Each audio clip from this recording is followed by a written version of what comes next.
problemas que corresponden a infecciones durante el periodo neonatal y que algunos cobran mayor importancia que otros dentro del ámbito de la neonatología.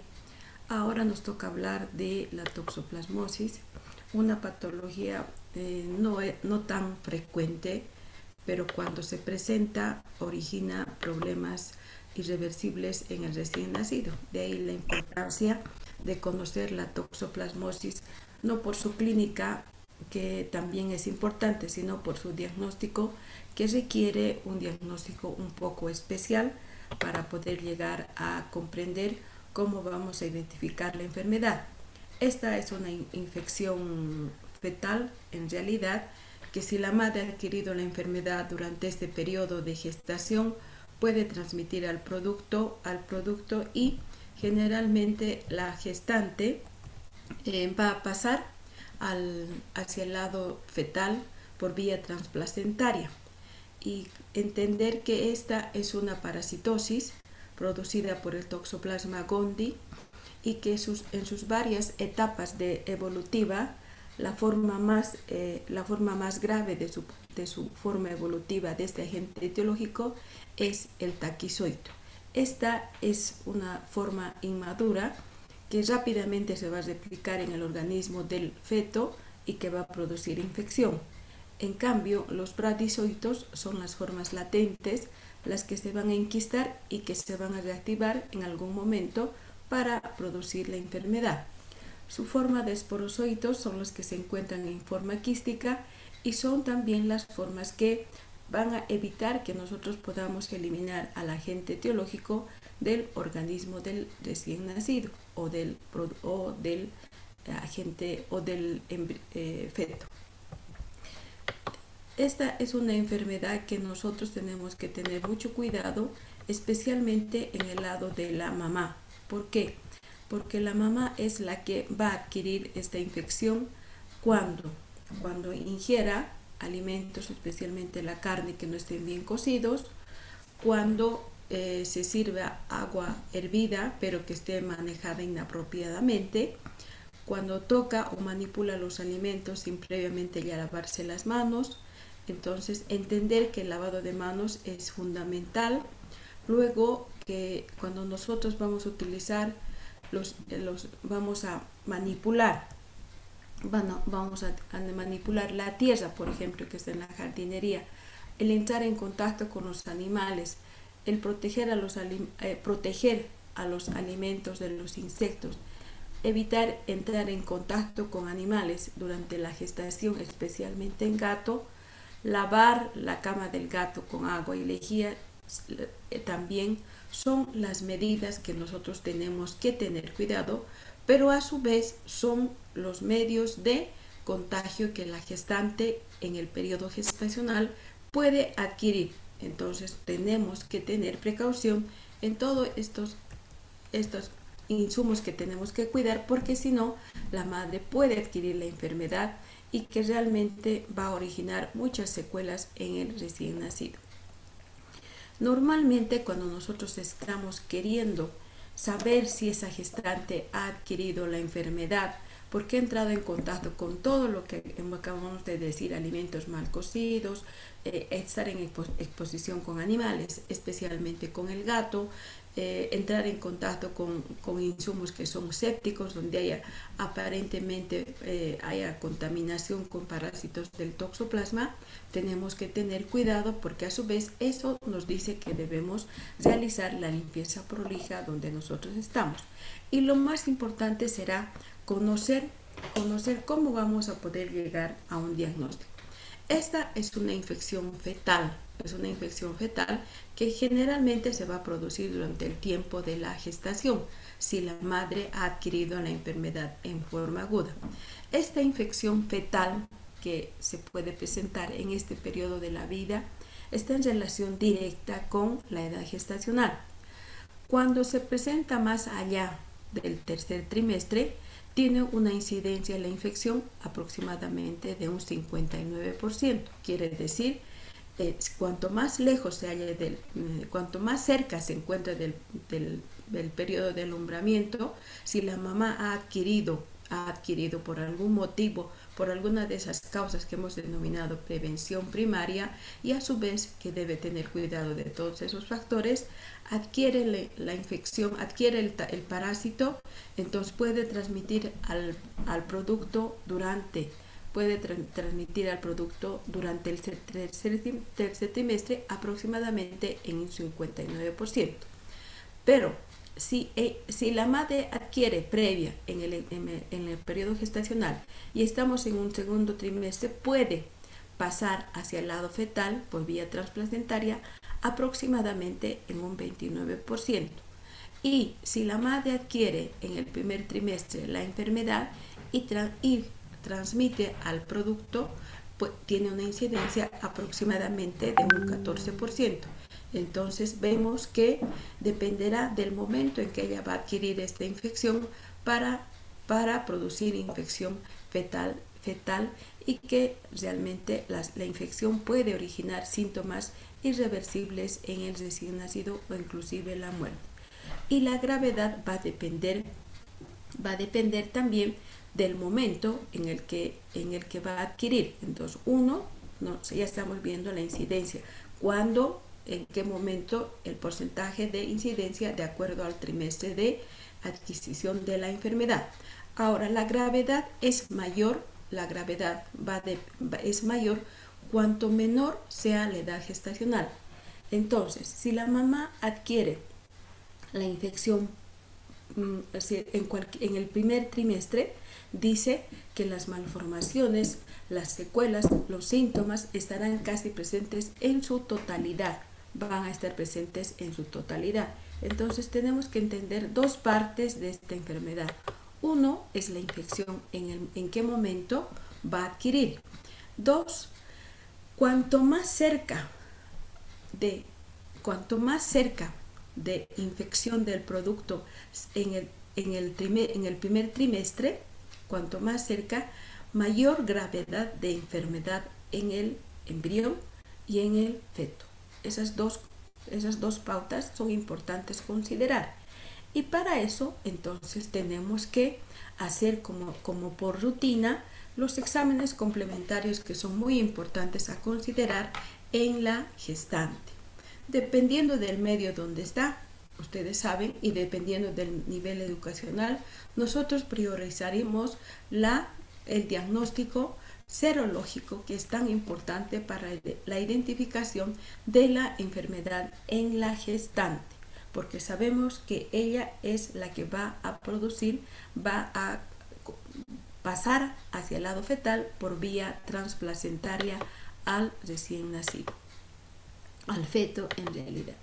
Entonces, como hacemos exámenes complementarios para identificar sífilis, para identificar Chagas, para identificar hepatitis, para ver cómo está su hemograma, entonces al inicio de la gestación nosotros pediremos estas pruebas serológicas, pero que lamentablemente no son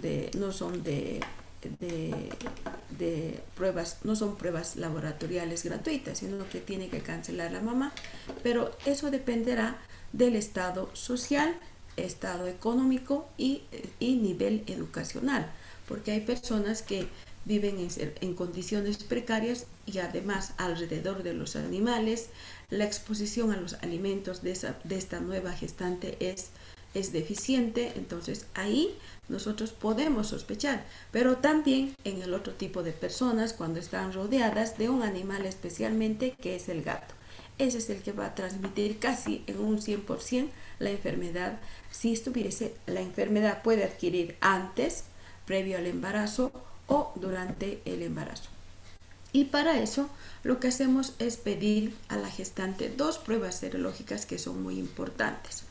Uno es la IgG, que esta va a aparecer entre la primera y la segunda semana de haber adquirido la enfermedad y que va a durar aproximadamente, va a empezar a subir hasta la 8ª semana y puede persistir, puede estar positiva durante toda la vida, la IgG.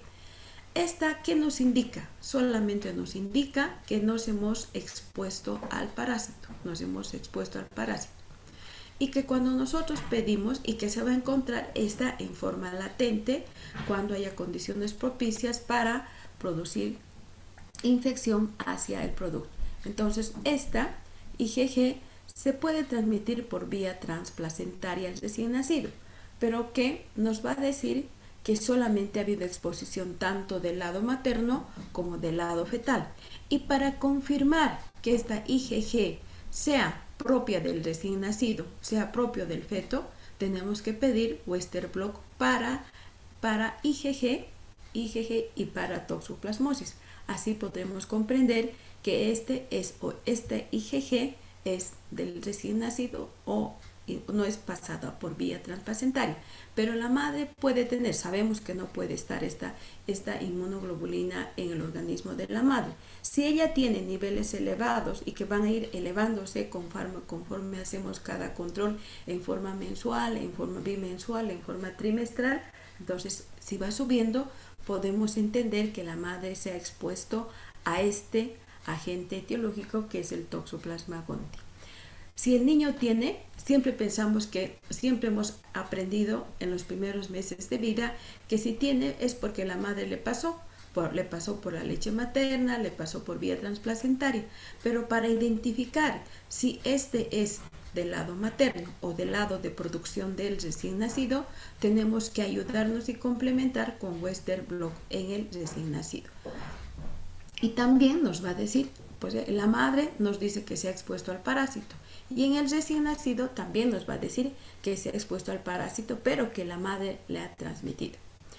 Ahora, otro anticuerpo también debemos pedir para identificar en la gestante. ¿Cuál será? La IgM. Esta se va a hacer positiva hacia la primera semana de posinfección y se eleva rápidamente, muy rápidamente, durante el primer mes. A diferencia de esta que puede elevarse de a poco y persistir positiva toda su vida. En cambio que la IgM, en la primera semana se va a elevar hasta llegar su culmen hacia el primer mes de posinfección. Cuando nosotros encontramos esta IgM específica para toxoplasmosis en la gestante, nos dice que tiene una infección reciente. Quiere decir que recién nomás ha adquirido la enfermedad. Y que es una infección de forma aguda. Y que también, a diferencia de otras patologías, requiere que hagamos pruebas laboratoriales para confirmar si esta IgM que está elevada es debido al toxoplasma o es debido a otros agentes etiológicos, porque ya saben que estas pruebas también podemos encontrar, como por ejemplo en esta época podemos encontrar en el coronavirus. Las dos pueden estar altas y malinterpretar un estudio serológico y cambiar diagnósticos que serían gravísimos. Entonces, para eso, ¿qué hacemos? Tenemos que confirmar la gran mayoría de las pruebas que estamos haciendo desde el punto de vista serológico, hacer test de avidez para anticuerpos IgG, especialmente para anticuerpos IgG. ¿Por qué? Porque este nos va a ayudar a comprender si lo que tiene la mamá es debido a toxoplasma o puede salirnos falsos positivos debido a otras infecciones que la madre está cursando. ¿En qué consiste el test de avidez para los anticuerpos IgG que pedimos para complementar lo que ya habíamos encontrado? Una IgG positiva y una IgM positiva también. Entonces, ¿qué pedimos? Test de avidez de Isagas, es lo que así se denomina. Estos están basados en ¿qué? En utilizar anticuerpos IgG específicos para potenciar o para identificar los IgGs de tenía que son debidos a toxoplasma. Entonces solamente lo que nos hace es aclarar la infección que tiene, si fue por toxo o si fue por otro tipo de patologías. Entonces realmente identificar en la enfermedad es un trabajo laborioso, porque no solamente nos vamos a quedar con lo que estamos inmediatamente encontrando, sino tenemos que confirmar con los mismos antígenos o anticuerpos para identificar si es por toxoplasma. Este test de avidez, ¿qué nos va a decir? Si es mayor al 30%, nos indica que la infección ocurrió 3 a 5 meses antes, descartando la posibilidad de una infección durante el embarazo. O sea, si es alta, vamos a pensar que la infección no se ha producido en el embarazo, sino más antes.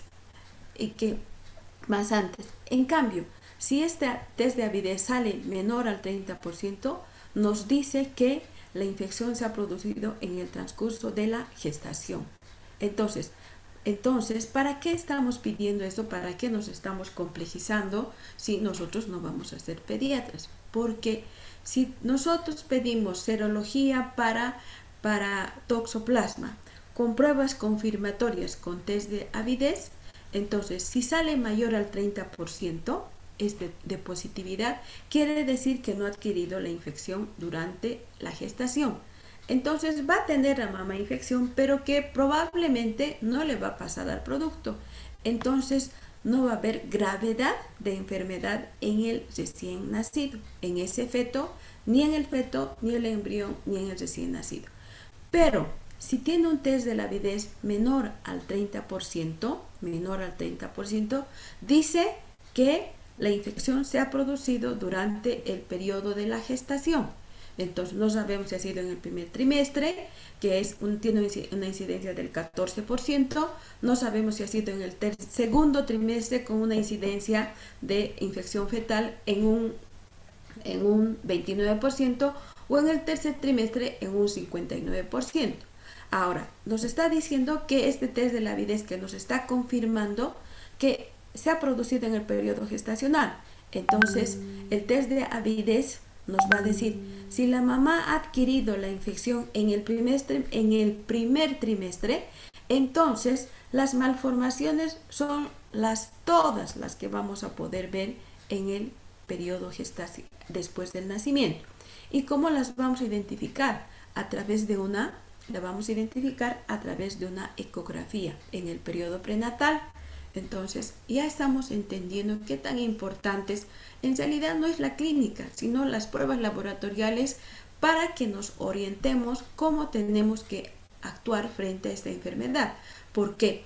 Porque si ha adquirido la mamá en el periodo gestacional, en el primer trimestre, entonces mayor gravedad de infecciones, quiere decir mayor presencia de signos, sintomatología ya en el periodo gestacional.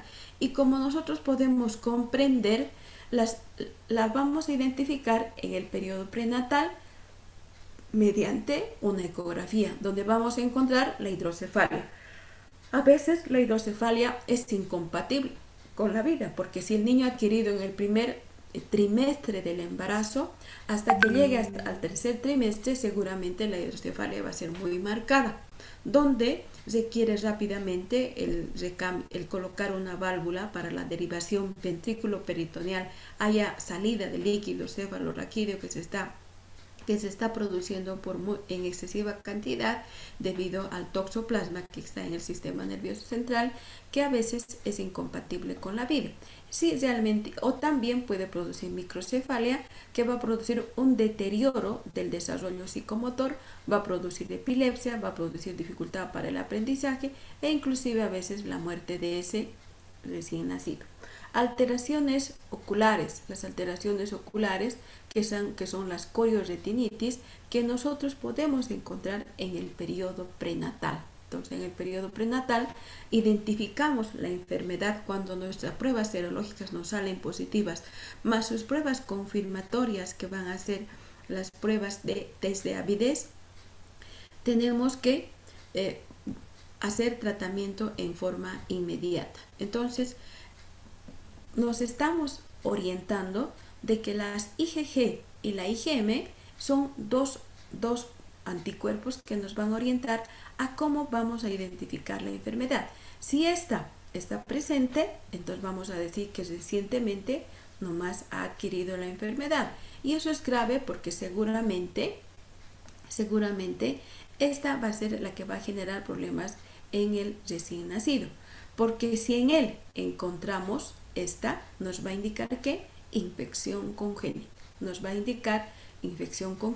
Si encontramos en el recién nacido. Entonces, para identificar si hay infección en el lado del embrión, en el lado fetal o en el lado del recién nacido, primero tenemos que pedir las pruebas a la mamá, y dependiendo de ellas nosotros vamos a poder también pedir en el recién nacido, pero ayudados por el test de avidez. Pero también nos ayuda, también nos puede ayudar la presencia de otro tipo de anticuerpos que son significativos pedir en este periodo. ¿Cuáles serán los otros anticuerpos que nosotros vamos a pedir en la gestante? No, perdón, en el recién nacido. Nos tenemos que pedir, ya sabemos, si encontramos IgM en el recién nacido, nos está diciendo infección congénita. Pero esta IgM en el recién nacido puede ser por transmisión transplacentaria, es evidente, puede ser. También la tenemos que confirmar en el recién nacido. ¿A través de qué? A través de pruebas de IgM, IgA, IgE y SAGAS. O sea, ¿qué son? Son pruebas también especiales con ese nombre, pruebas de absorción que se denominan en el recién nacido. Vamos a pedir IgM, vamos a pedir IgA, vamos a pedir IgE y SAGAS específicas para toxoplasmosis. Entonces, estas también nos ayudan, nos complementan nuestro diagnóstico, porque podemos encontrar en el lado del recién nacido IgM, sí, podemos encontrar falsos positivos, sí, por eso que tenemos que, en la gestante nos estamos ayudando a través del test de avidez, en la gestante. En cambio, en el recién nacido nos vamos a apoyar. Aparte de lo que encontremos IgM, vamos a pedir de nuevo IgM y SAGA, IgM-A y SAGA, IgM-E y SAGA, porque estos anticuerpos potencian o clarifican la presencia de infección congénita en el recién nacido. Entonces, encontrar IgM positiva con anticuerpos IgG de baja avidez en la gestante nos dice que ella tiene la infección, nos dice una infección reciente. Y en ella, ¿qué vamos a utilizar? La espiramicina. Vamos a utilizar hasta que haya reversión de estos anticuerpos. En cambio, en el recién nacido, para identificar en el periodo de la gestación, para identificar cuando ha adquirido en cualquier trimestre del embarazo, y nosotros queremos saber si la mamá tiene indicios de positividad de IgG y de IgM mediante test de avidez, tenemos que buscar en el producto. ¿Mediante qué? Mediante una amniocentesis, detección en el líquido cefalorraquídea del toxoplasma. Entonces, ¿qué vamos a pedir? PCR. Vamos a pedir PCR, y esta PCR podemos pedir en el periodo gestacional, obtener en el líquido cefalorraquídeo, obtener en el momento del periodo expulsivo sangre de cordón, y después del nacimiento obtener sangre de una vía central del recién nacido. Entonces, tres formas de cómo podemos obtener la identificación de los anticuerpos: en el líquido amniótico, en la sangre del cordón, y después en una vía periférica. Si esta nos sale positiva en el recién nacido, tenemos que utilizar estos tres medicamentos: la pirimetamina, el ácido folínico y la sulfadiazina. Entonces, el tiempo aproximadamente dependiendo de cuánto los anticuerpos están elevados, va a depender de esta dosificación de estos anticuerpos. Si nosotros no nos estamos orientando hasta este momento qué vamos a hacer, entonces tenemos que comparar lo que estamos encontrando. Si en el niño, si encontramos estos IgG, IgM negativos, entonces vamos a decir que no tiene infección, pero ante la sospecha de que la mamá probablemente sea portadora. ¿En qué casos puede salirnos esto negativo? Cuando la madre haya adquirido la enfermedad no en el periodo gestacional, sino probablemente más antes. Y para eso lo que tenemos que hacer es cada trimestre volver a pedir estas pruebas en el lado de la gestante y hacer la consejería de prevención primaria. Si nuestra IgM nos sale positiva, ya sabemos que puede salir un falso positivo. Nos está diciendo que tiene una infección aguda, pero tenemos que confirmarlo con un laboratorio de referencia que nos diga cómo va a ser el test de avidez. Si nuestra IgG está elevada, pero la IgM está negativa, nos va a decir infección antigua.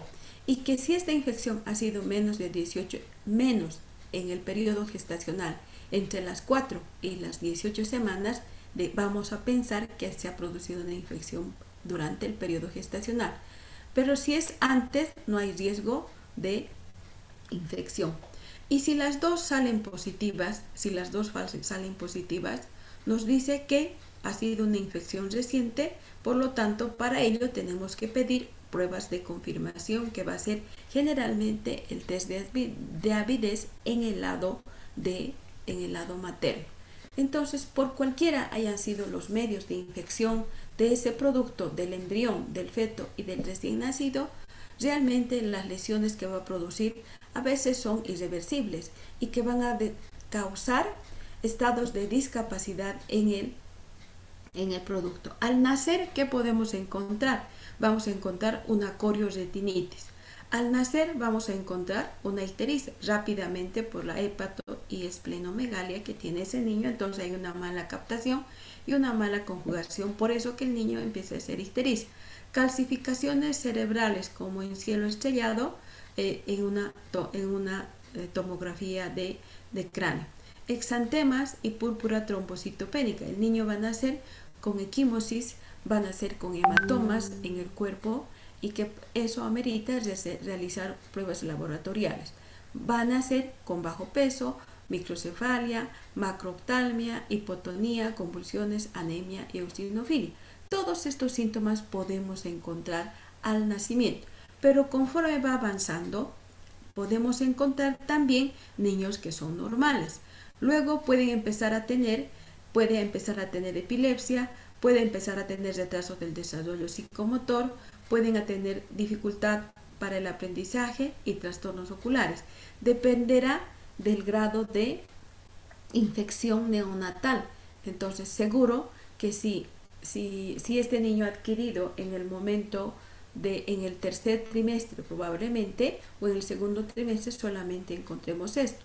Pero si ha adquirido la infección en el primer trimestre, vamos a encontrar estas cosas, estos síntomas y signos que son aún más graves, que tenemos que considerar porque son irreversibles y además ocasionan discapacidad en ese recién nacido.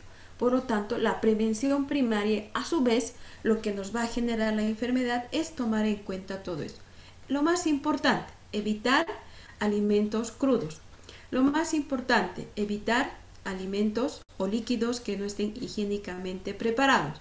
Y finalmente, no entrar en contacto con animales, que es el gato especialmente, y el lavado de manos. Entonces, el lavado de manos en todas las patologías neonatales es una condición importante que la debemos cumplir, porque así sabemos que vamos a evitar esta enfermedad que en realidad ocasiona graves consecuencias en el recién nacido.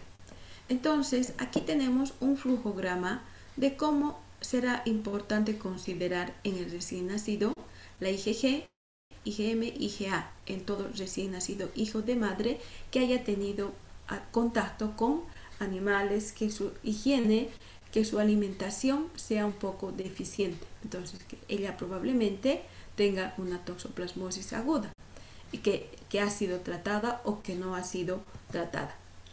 En cambio, que en los recién nacidos nosotros tenemos que pedir todo esto para poder llegar a un diagnóstico. Vamos a llegar a un diagnóstico siempre y cuando confirmemos, porque vamos a tener la duda si no hemos confirmado, porque sabemos que el tratamiento es agresivo.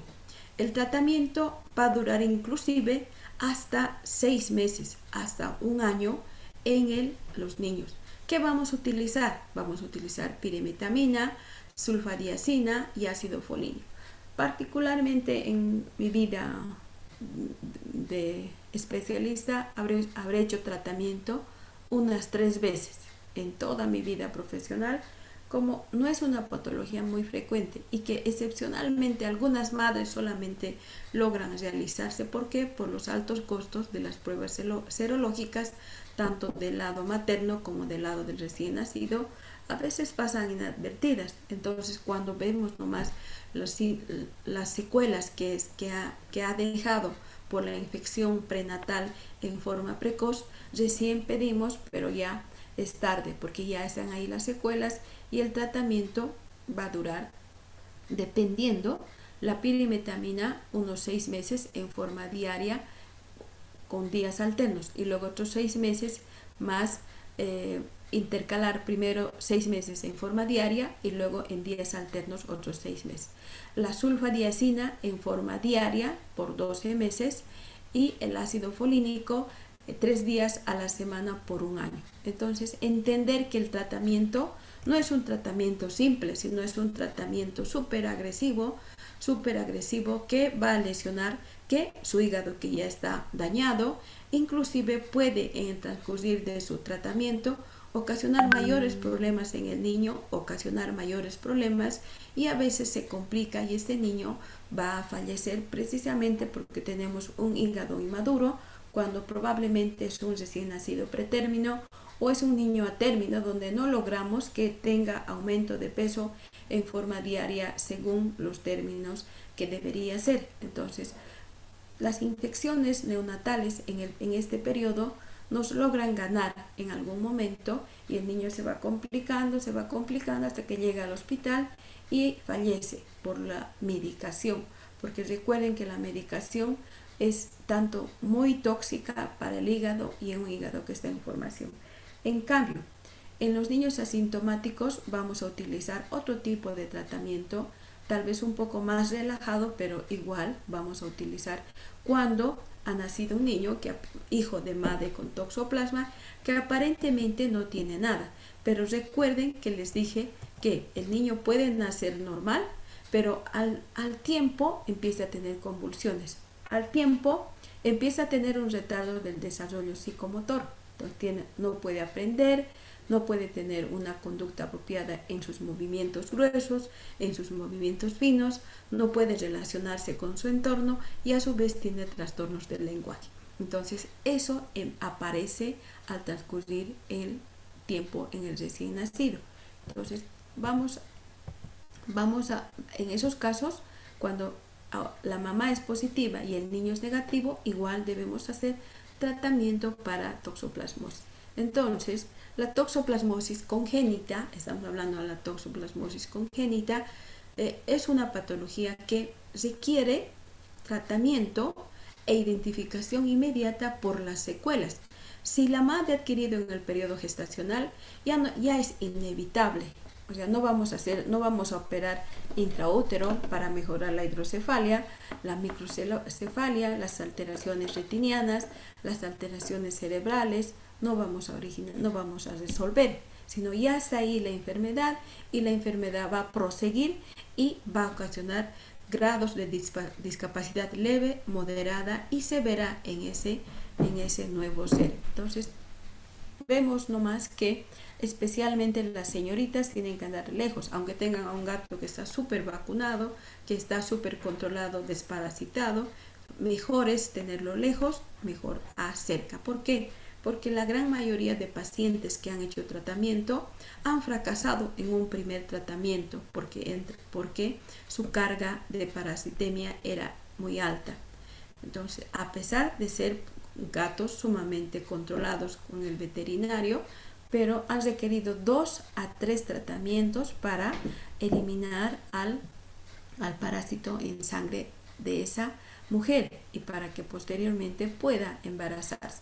Y a veces ni siquiera con 2 o 3 tratamientos se logra una erradicación, entonces se ve muy lejana la posibilidad de embarazarse de esa gestante. O si se embaraza, se producen mortinatos, se producen abortos o partos prematuros. En cambio, los partos prematuros van a ocasionar, pueden tener también alta morbilidad, como también pueden tener alta morbilidad. Entonces, para evitar estas complicaciones que son graves, yo en mi entender pienso que son graves porque produce un cierto grado de frustración en el lado materno cuando ella no puede concebir un producto o caso contrario no puede embarazarse. Entonces hay que bastante cuidado con esta enfermedad que en realidad adquirido en el periodo gestacional, la gestante ya va a tener problemas de secuelas en el recién nacido, o si no las vemos y aparentemente está normal, luego vienen cuando empieza a hablar, cuando empieza a relacionarse, los problemas que va a tener ese niño. Ahora nos toca hablar de la sífilis congénita. O sea, estamos hablando de patologías que se van a transmitir por vía transplacentaria.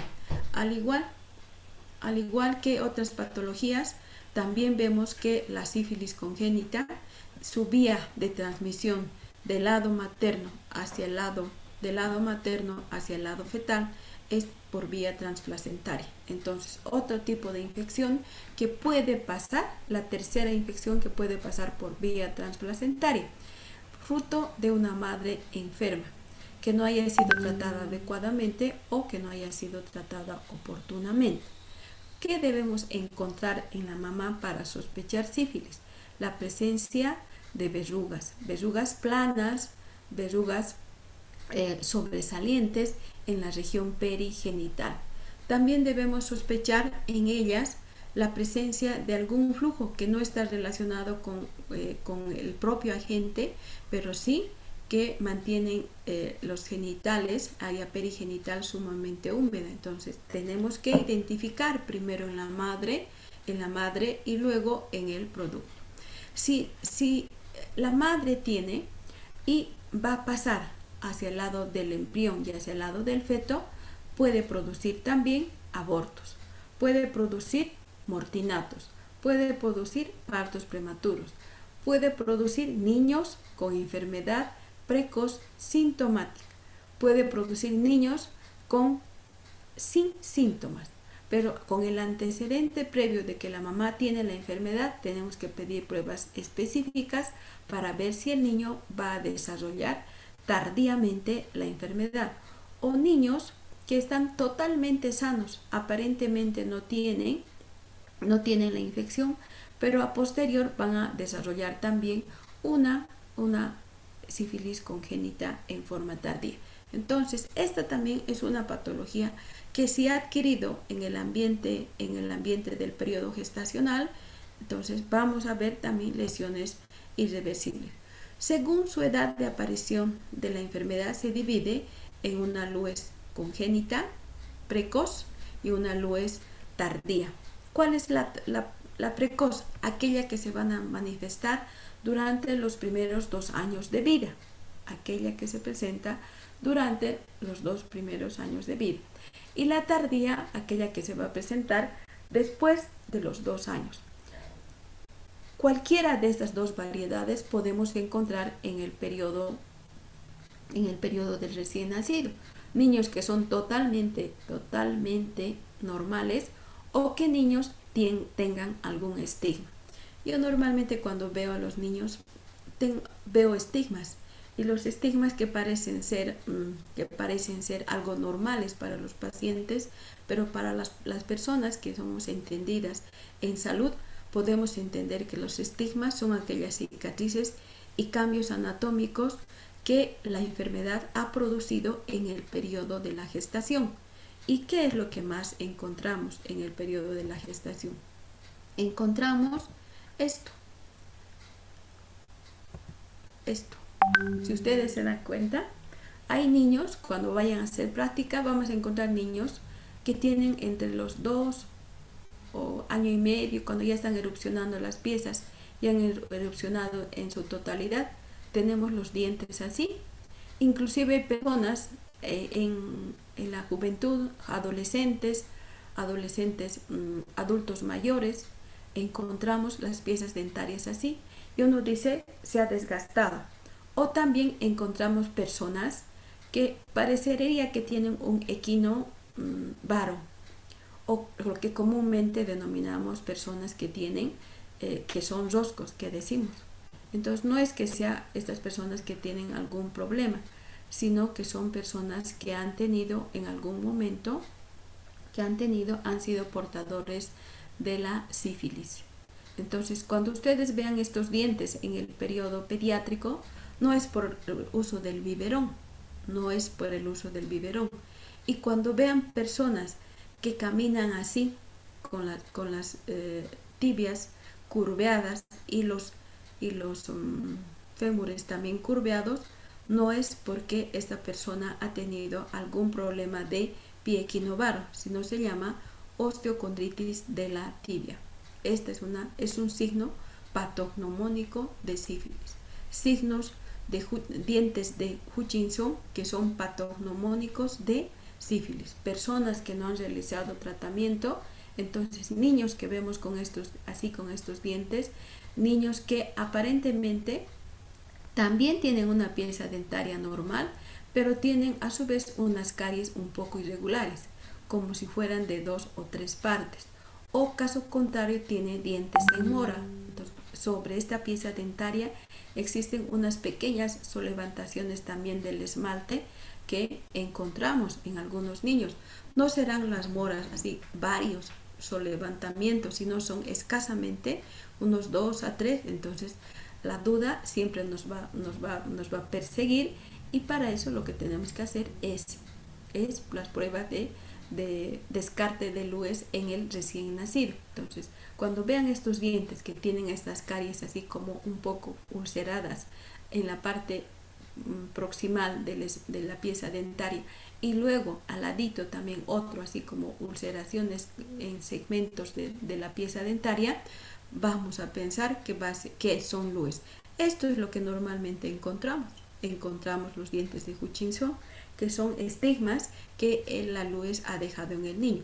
Esto también es lo que encontramos cuando la mamá nos dice, siempre hay que ponerle la duda cuando nos dice que su niño tiene equinovaro.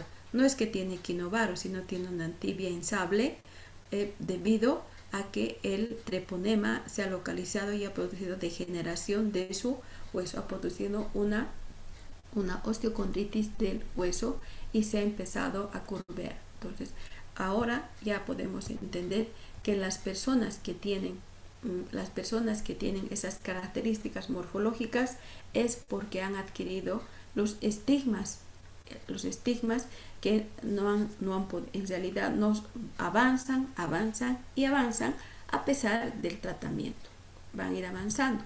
Entonces, para eso la Lues se va a clasificar en una Lues prenatal precoz, que puede ser asintomática y puede ser sintomática. La sintomática en un 60%, y con el transcurrir del tiempo va a venir los síntomas, pero probablemente sean algunos, como por ejemplo los estigmas que vamos a poder observar, y la sintomática, el niño que va a nacer, que va a presentar, va a ser un pretérmino, va a ser un pequeño para la edad gestacional, va a tener hepatomegalia, va a tener hidropesía fetal. ¿A qué se denomina hidropesía fetal? Cuando el niño nace totalmente infiltrado. ¿Infiltrado en qué?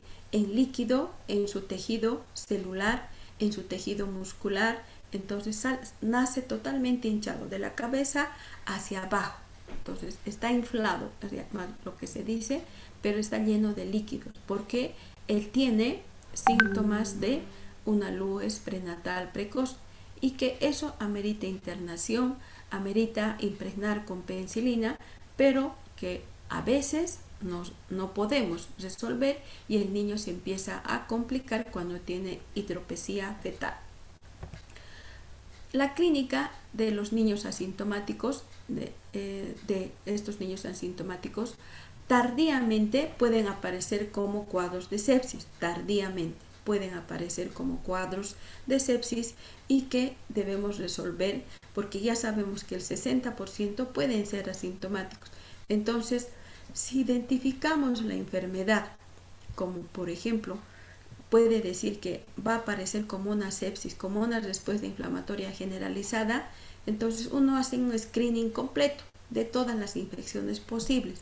Entonces, inmediatamente realizamos el tratamiento, va a aparecer una sepsis cualquiera. Entonces, si iniciamos el tratamiento con penicilina, habremos recuperado al paciente. Pero si no, seguro que se va a complicar. ¿Cuáles son los síntomas que generalmente aparecen en el niño? En un 75% en la piel. Cuando el niño nace, tiene descamación facial, tiene descamación de las extremidades, tiene exantemas, como en este niño, presenta exantemas, lesiones maculopapulares, descamativas, todas tienen que ser descamativas, cambios de pigmentación, palidez, ictericia, o lesiones ampollares, palmoplantares. Entonces tenemos que tener el margen de la duda cuando nos encontramos con este niño. Entonces ustedes están identificando que si un niño nace muy gordito, demasiado gordito, tenemos que pensar que puede tener sífilis. Si un niño nace con su cabeza muy grande o su cabeza muy pequeña, los ojos, un globo ocular más grande, el otro más pequeño, si automáticamente tiene al momento del nacimiento alteraciones de la esfera neurológica, ¿qué vamos a pensar? En toxoplasmosis. ¿Y qué vamos a pensar si, digamos, estamos queriendo sospechar Chagas? Probablemente no vamos a pensar nada, porque el niño puede tener cualquier cosa como no puede tener nada, porque hemos entendido que el paciente con Chagas nace prematuro, nace con signos de dificultad respiratoria, nace con marcada dificultad respiratoria, nace con un hígado grande, pero que puede ser como también no debido a Chagas. Entonces, estas tres enfermedades tienen un punto de corte que nos va a ayudar a determinar qué patología es. Ya sabemos, en toxo son las malformaciones que van a acompañar, oculares, neurológicas o de su conformación morfológica. En cambio, en la sífilis es más fácil. ¿Por qué? Porque el niño que tiene lesiones descamativas o ulcerativas en la planta o en la palma, vamos a saber que este niño probablemente es sífilis. E inmediatamente debemos pedir pruebas laboratoriales. O este niño tiene que, al nacimiento, ¿qué debemos encontrar? Debemos encontrar unto sebáceo. Al nacimiento debemos encontrar unto sebáceo en las fosas nasales y en su cuerpo, pero no encontramos unas placas como si fueran hongos, membranas en la cavidad bucal. Encontramos secreción mucosa o secreción cristalina en el recién nacido. Encontramos fisuras periorificiales o peribucales, fisuras a lo que comúnmente llamamos raga 10. Entonces, lesiones que nos orientan. En el sistema óseo vamos a encontrar osteocondritis. La osteocondritis es todo esto, lo que estamos diciendo, la deformación, la infección, la inflamación de los huesos largos de las extremidades inferiores, que pueden llegar hasta una osteomielitis. Entonces, y vamos a ver esto, lo que estamos viendo son que posteriormente van a convertirse en los estigmas. Entonces, para saber si es o no sífilis, primero, ¿qué hacemos? Tenemos que pedir pruebas no treponémicas, que usan antígenos no específicos, pero que sirven para screening y para seguimiento. Quiere decir que nos va a dar positivo la prueba que estamos pidiendo, pero también nos va a dar un falso positivo. Para eso tenemos que pedir pruebas que identifiquen realmente si es el treponema pallidum el que está produciendo la infección neonatal. Entonces, ¿cuáles son las pruebas no treponémicas que utilizamos con mayor frecuencia? El RPR para sífilis. O sea, ustedes están viendo que hay varias pruebas, casi son similares, pero tenemos que colocar aquí al ladito algo más. RP, prueba rápida para sífilis. La BDRL cualitativa y cuantitativa, que actualmente ya no se hace, solamente se determina la RPR, la prueba de la RPR para ver si el paciente es portador de la infección.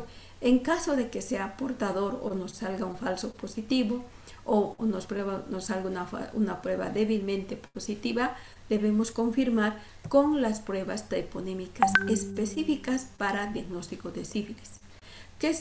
¿En qué consisten estas pruebas específicas que son para identificar la sífilis congénita en el recién nacido? Si tenemos que utilizar antígenos treponémicos de alta especificidad, o sea, los antígenos son ya derivados del treponema y estas nos van a ayudar a diagnosticar o a confirmar la enfermedad. ¿Cuáles son? La microhemaaglutinación para sífilis congénita. El solo pedir microhemaaglutinación para sífilis, entonces nos ayuda a confirmar la enfermedad. Entonces, a veces, ante las dudas, sabemos que el RPR o el VDRL nos va a salir un falso positivo o un falso negativo debido a las condiciones de anergia que pueda tener el paciente. Entonces, directamente pedimos microhemaaglutinación para treponema pálido. Pedimos así. Entonces, esta si nos sale positiva, aunque sea en uno, quiere decir que ese niño es portador de la enfermedad. Entonces, a este niño que nosotros le hemos encontrado con sífilis, tenemos que aislar y tenemos que manipular con guantes. Tenemos que siempre manipular con guantes y aparte pedir lo que normalmente va a evolucionar la enfermedad en el recién nacido para saber dónde ha lesionado más frecuentemente: el tejido óseo, la piel o las mucosas en el recién nacido. Entonces, pedir radiografía de huesos largos, pedir un hemograma para ver si no está habiendo una infección generalizada o está produciendo una respuesta inflamatoria en el organismo del niño. Entonces, y pedir estas pruebas primero para luego hacer una microhemaglutinación para treponema. Entonces, a veces yo les menciono que ya no pedimos esto porque primero que no hay, y esto nos sale la gran mayoría de las veces negativo, aunque tengamos a un niño normal, y que nos hace variar en nuestro tratamiento. Directamente pedimos microhemaaglutinación. Si vemos que el paciente tiene algún compromiso del estado general, vemos que tiene tendencia a la hipoactividad, tendencia al letargo o a veces a las convulsiones que son atípicas en este periodo, vamos a hacer examen de líquido cefalorraquídeo porque puede haber sífilis en el sistema nervioso central. Entonces, ¿qué vamos a hacer? Diferentes tipos de tratamiento en base a lo que encontremos. Si tenemos un recién nacido con radiografía normal y líquido cefalorraquídeo normal y que su prueba de RPR o su microhemaglutinación nos ha salido positiva, pero que no tiene nada, entonces vamos a darle penicilina benzatínica a dosis única, repetir a los 7 días. ¿Cuántas veces le tenemos que dar? Le tenemos que dar 3 dosis. Una primera semana, una segunda semana, una tercera semana. ¿A qué dosis? A 50.000. Si pesa 3 por 50, entonces serán 150.000 unidades internacionales cada semana durante 3 semanas. O caso contrario, podemos acudir a la penicilina procáinica. Vean, con solo saber que sus pruebas han salido positivas, tenemos que iniciar tratamiento porque ya sabemos que las secuelas pueden venir tardíamente. Entonces, la opción es 1, la penicilina benzatínica. La opción 2 es la penicilina procáinica a las dosis de 50.000 unidades internacionales cada 24 horas durante 10 días. ¿Cuál es la desventaja de este segundo esquema? Que todos los días tenemos que pincharle al niño durante 10 días. Entonces, a veces, si no hacemos con la técnica apropiada de asepsia y antisepsia de la región glútea, podemos ocasionar infecciones y hematomas. Entonces, mejor utilizar la benzatínica a la penicilina procáinica porque a su vez es más dolorosa. Si el recién nacido tiene síntomas y tiene un líquido cefalorraquídeo normal, entonces en todas las situaciones donde nos encontremos con un paciente con sífilis, tenemos que descartar infección neurológica. Entonces tenemos que hacer examen de líquido cefalorraquídeo al contacto y también al 8º día. Entonces estamos aprendiendo que hay normas que debemos cumplir, aunque no nos diga, porque así nos dice la literatura.